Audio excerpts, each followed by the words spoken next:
আসসালামু আলাইকুম। আমি doctor Malik Murad, associate professor orthopaedics, Bashundhara Addin medical college hospital. অনেক দিন পরে আমি আজকে স্টুডেন্টদের আবার অনলাইনে ক্লাস নিচ্ছি। আজকে আমি আপনাদের একটি গুরুত্বপূর্ণ টপিকের উপর আলোচনা করব, সেটি হচ্ছে অস্টিওমায়ালাইটিস। অস্টিওমায়ালাইটিস খুবই গুরুত্বপূর্ণ, এটা আন্ডার গ্র্যাজুয়েট বিশেষ করে খুবই গুরুত্বপূর্ণ। আমি কোনো স্লাইড ইউজ করব না, আপনারা খাতা কলম থাকলে সাথে নিয়ে বসুন, তাহলে হয়তো ভালোভাবে বুঝতে পারবেন। অস্টিওমায়ালাইটিস মানে কি? মানে হচ্ছে inflammation of the bones and bone মেরু, মানে বোন এবং বোন মেরুতে যদি ইনফেকশন হয় সেটার নামই হলো অস্টিওমায়ালাইটিস। তাহলে define অস্টিওমায়ালাইটিস।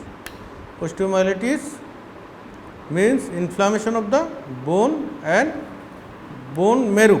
It usually occurs due to infection. তাহলে অস্টিওমায়ালাইটিস ডেফিনেশন কি? Inflammation of the bones and bone marrow usually due to infection. অস্টিওমায়ালাইটিসের types. Osteomyelitis basically three types: acute osteomyelitis, subacute osteomyelitis, chronic osteomyelitis. Acute osteomyelitis usually acute osteomyelitis less than 7 days or within 7 days এর মধ্যে যদি infection থাকে সেটাকে বলা acute osteomyelitis. Chronic osteomyelitis more than 21 days, more than 21 days, আর মাঝখানে যে সময়টা সেটাকে আমরা বলি সাবএকুট অস্টিওমায়ালাইটিস। তাহলে basically osteomyelitis three types: acute osteomyelitis, subacute osteomyelitis and chronic osteomyelitis. According to cause or aetiological classification অস্টিওমায়ালাইটিসের, এর মধ্যে আছে bacterial osteomyelitis, viral osteomyelitis, fungal osteomyelitis, chemical osteomyelitis. তাহলে মোস্ট কমনলি হচ্ছে ব্যাকটেরিয়াল অস্টিওমায়ালাইটিস, এটা আপনাদেরকে জানতে হবে। মোস্ট কমনলি হলো ব্যাকটেরিয়াল অস্টিওমায়ালাইটিস। ব্যাকটেরিয়াল অস্টিওমায়ালাইটিস কী অর্গানিজম দ্বারা হয়? In case of children, E coli, salmonella, proteus, bacteroides, Kingella, এসব অর্গানিজম দ্বারা হতে পারে। In case of children, in case of adult,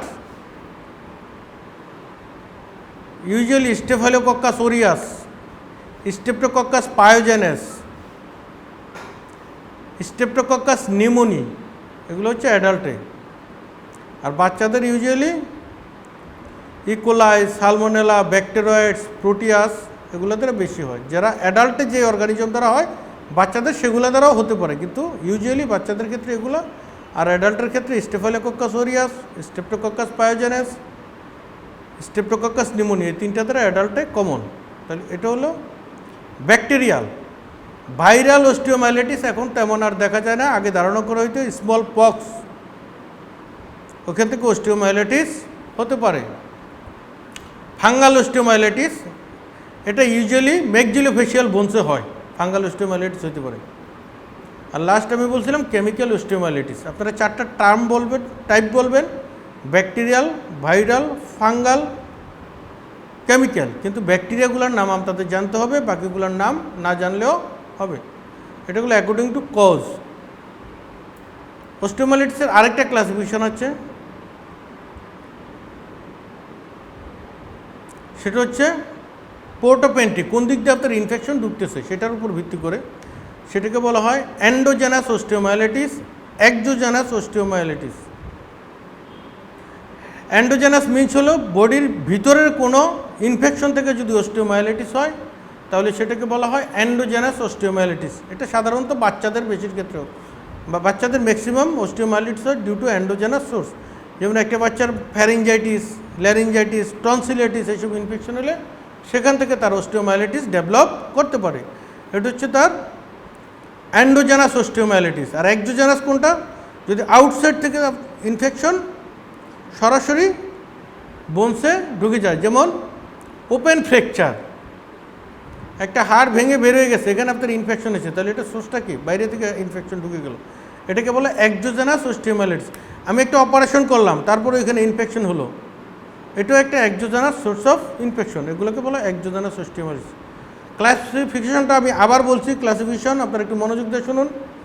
osteomyelitis basically 3 types: acute osteomyelitis, subacute osteomyelitis, chronic osteomyelitis. Aetiological osteomyelitis 4 types: bacterial, viral, fungal, chemical. ব্যাকটেরিয়াগুলোর আপনাদের নাম জানতে হবে। In case of adult, Staphylococcus aureus, Streptococcus pyogenes, Streptococcus pneumoniae. In case of children, E coli, salmonella, proteus, bacteroides, Kingella. Even বড়দের যে ব্যাকটেরিয়াগুলো দ্বারা হয় ওগুলো দ্বারা হতে পারে বাচ্চাদের। তাহলে এটা গেল ব্যাকটেরিয়াল। ভাইরাল হতে পারে, ফাঙ্গাল হতে পারে, কেমিক্যালও হতে পারে। আর according to port of entry, infection কোন সোর্স থেকে হচ্ছে, সোর্স অফ ইনফেকশন থেকে বলা হয় 2 ধরনের: অ্যান্ডোজেনাস এবং এক্সোজেনাস। অ্যান্ডোজেনাস কি, শরীরের ভিতর থেকে যদি কোনো সোর্স অফ ইনফেকশন থেকে যদি অস্টিওমাইলাইটিস হয় সেটাকে বলা হয় অ্যান্ডোজেনাস। আরেকটা হলো বাইরে থেকে যদি ইনফেকশন ঢুকে যায়, যেমন ওপেন ফ্র্যাকচার বা আফটার অপারেশন যদি অস্টিওমাইলাইটিস হয় সেটাকে বলা হয় exogenous osteomyelitis. Pathogenesis of osteomyelitis খুবই গুরুত্বপূর্ণ, এটা খুব মনোযোগ দিয়ে শুনুন। অস্টিওমাইলাইটিস ইউজুয়ালি কোথায় হয়? লং বোনের মেটাফেসিয়াল রিজনে হয়, লং বোনসের মেটাফেসিয়াল রিজনে হয়। এটার একটা কারণ আছে, মেটাফেসিসে কেন হয় এটা আমি আপনাদেরকে পরে বলছি, আপনারা দেখুন কিভাবে হয়।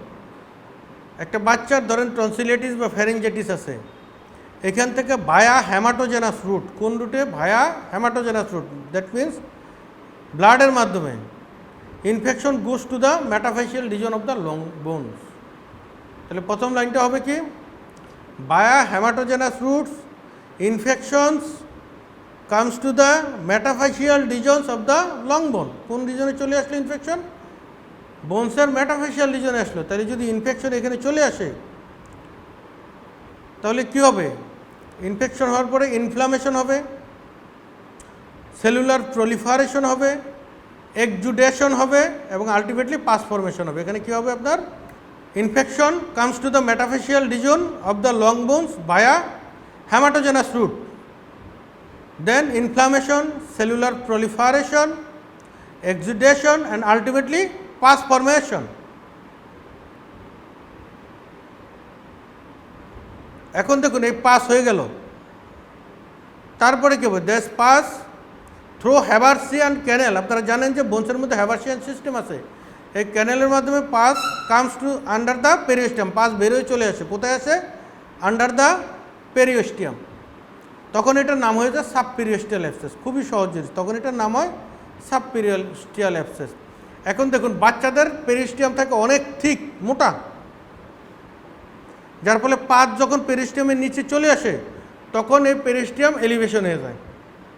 পেরিস্টিয়াম কী হয়ে যায়? এলিভেশন হয়ে যায়। তখন এই পাসটা পুরো বোনসে ছড়ায় পড়ে। তাহলে পাস স্প্রেড আউট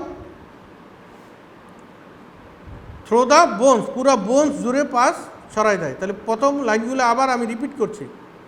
তাহলে infection comes to the metaphyseal region of the long bones via haematogenous route, via haematogenous route, number 1. Number 2, inflammation, cellular proliferation, exudation and pus formation.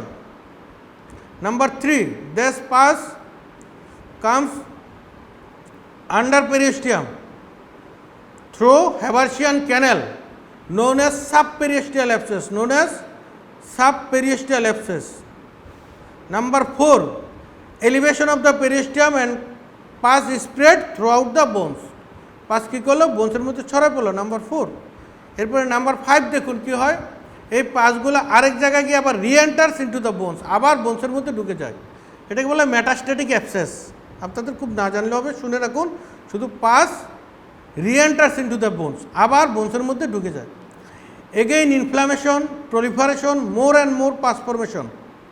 ওইখানে গিয়ে কী করে? আবার নতুন করে আরও বেশি বেশি পাস তৈরি করে। By this time platelet aggregation and formation of microthrombus. কী তৈরি হয়? ভেসেলের মধ্যে বোনসের মাইক্রোথ্রম্বাস তৈরি হয় প্লাটিলেট এগ্রিগেশনে। এবং এই পাঁচের প্রেশারে চারদিকের ভাস্কুলারিটি কমে যায়। পাঁচের প্রেশারে কী হয়? ভাস্কুলার কম্প্রোমাইজ হয়। তাহলে পাঁচটা যখন রিএন্টার্স হলো, again proliferation, again more and more pus formation, ultimately aggregation of platelet ইনফ্লামেশনের কারণে, এবং এখানে মাইক্রোথ্রম্বাস হয়। মাইক্রোথ্রম্বাসের কারণে ভাস্কুলারিটি হ্যাম্পার্ড হয়, এবং পাসের প্রেশারের কারণেও ভাস্কুলারিটি কম্প্রোমাইজড হয়। এই ভাস্কুলারিটি কম্প্রোমাইজ হওয়ার কারণে ওইখানে লোকাল যে বোন থাকে সেটার ভাস্কুলারিটি ডিমিনিশড হয়ে যায়, তখন এই বোনসটা মরে যায়। এটা কী হয়ে যায়? মরে যায়। এটার নামই হলো সিকুয়েস্ট্রাম। আমার মনে হয় যে খুব সহজ জিনিসটা। এটার নাম হলো সিকুয়েস্ট্রাম। এই যে ডেড বোন হয়ে গেল, এটার নাম হলো সিকুয়েস্ট্রাম। এখন দেখুন আরও সহজ। এই যে ডেড বোনস হয়ে গেল, এই ডেড বোনস আমাদের বডি সবসময় কম্পেনসেট করার চেষ্টা করে। যে বোনসটা যে মরে গেল, এর চারপাশে তারা নতুন বোনস তৈরি করার চেষ্টা করে। এই নতুন বোনসগুলোর নাম হলো ইনভলিউক্রাম। এই নতুন বোনসের নাম হলো ইনভলিউক্রাম। তাহলে দেখুন, আপনি যদি তখন ঠিকমতো চিকিৎসা না করেন, তাহলে এই পাস কী করবে? বোনস থেকে আবার বেরোয় আপনার সব টিস্যুতে চলে আসবে, পেরিস্টেম ভেদ করে সব টিস্যুতে, দ্যাট মিনস মাসেলসে চলে আসবে। তখন এটার নাম হলো সফট টিস্যু অ্যাবসেস। তারপরেও যদি আপনারা চিকিৎসা না করুন, তাহলে এটা কী করবে? স্কিন পেনিট্রেট করে বাইরে চলে আসতে পারে। তখন এটার নাম হলো ক্রনিক ডিসচার্জিং সাইনাস। তখন ওই ডিসচার্জ বেরোতে থাকবে পায়ের বাইরে বা হাতের বাইরে, যেখানে অস্টিওমাইলাইটিস হয়। এই ডিসচার্জিং সাইনাস দিয়ে আপনার ডেড বোনের পিচ আস্তে আস্তে বেরোতে থাকে। এটার নাম হলো ক্লোয়েকা। এটার নাম হলো ক্লোয়েকা। আমি প্যাথোজেনেসিসটা আবার বলছি, সবাই মনোযোগ দিয়ে শুনুন। তাহলে প্রথমে infections comes to the metaphyseal region of the long bones. কোন রিজনে হয়? Metaphyseal region of the long bones, via haematogenous route. আসার পরে এখানে কী হয়? Inflammation, cellular proliferation, exudation and ultimately pus formation in the metaphyseal region. This pus comes under the periosteum through Haversian canal, known as the subperiosteal abscess. Then elevation of the periosteum and pus is spread throughout the bones. Then pus re-enters into the bone. আরেক জায়গায় গিয়ে pass আবার কী করে? বোনসে re-enters হয়। Again proliferation, inflammation, more and more pus formation. By this time, formation of microthrombus and diminish the vascularity, and also by the pressure of the pus diminish the vascularity. Ultimately blood supply বন্ধ হয়ে যায়, and necrosis of the bones known as the sequestrum. Formation of new bones around the sequestrum known as involucrum. And if untreated, pus comes to the soft tissue. pus কোথায় চলে যায়? Soft টিস্যুতে চলে আসে, known as soft tissue abscess. এরপরে যদি চিকিৎসা না হয়, তাহলে পাস একসময় স্কিন পেনিট্রেট করে বাইরে চলে আসে। এটার নাম হলো ক্রনিক ডিসচার্জিং সাইনাস। এবং এই পাঁচের সাথে ছোট ছোট ডেড বোন বেরিয়ে আসতে পারে। এগুলোর নাম হলো ক্লোয়েকা। এগুলোর নাম কি? Cloaca. This is the complete pathogenesis of osteomyelitis. তাহলে দেখুন, তিনটা শব্দ আপনাদের মনে রাখতে হবে। একটা সিকুয়েস্ট্রাম। সিকুয়েস্ট্রামের ডেফিনেশন কি? Dead piece of bone within the living tissue. Dead piece of bone within the living tissue. Number 2, involucrum. Involucrum কি? Formation of new bones around the sequestrum বা surround the sequestrum. Number 3, cloaca. Cloaca কি?